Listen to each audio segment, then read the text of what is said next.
కంచగచ్చిబౌలి భూముల విషయంలో సుప్రీం ఆదేశాలు ప్రజాస్వామ్యాన్ని కాపాడాయి అన్నారు బీఆర్ఎస్ వర్కింగ్ ప్రెసిడెంట్ కేటీఆర్.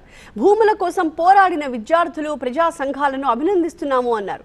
హైదరాబాద్లో పర్యటించిన కేంద్ర కమిటీ తమ సూచనలను పరిగణనలోకి తీసుకుంది అని తెలిపారు.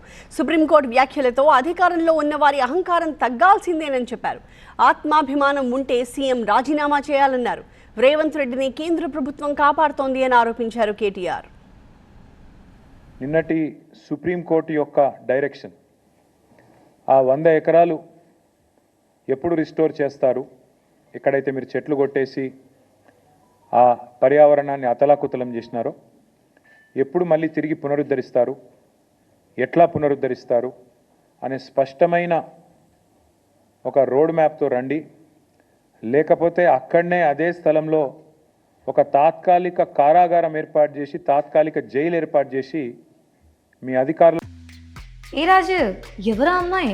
ఇది మ్యారేజ్ ఇన్విటేషన్ కాదు, నేను కొత్త బిజినెస్ స్టార్ట్ చేస్తున్నాను. కానీ ఎలా? బాస్ వాలా బీ ద బాస్.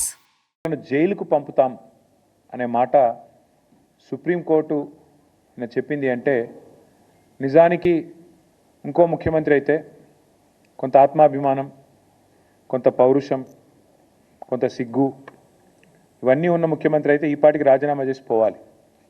కానీ అక్కడ ఉన్నది రేవంత్ రెడ్డి. ఆయన కిందాక నేను చెప్పిన ఇలాంటి ఏవి కూడా లేవు కాబట్టి సహజంగానే దులుపుకొని పోతూ ఉన్నారు.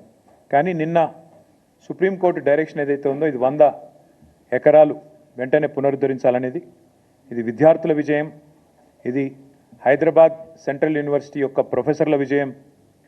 నిజంగా చెప్పాలంటే ఈ రాష్ట్రంలోని, ఈ దేశంలోని పర్యావరణ ప్రేమికుల విజయంగా చెప్పక తప్పదు.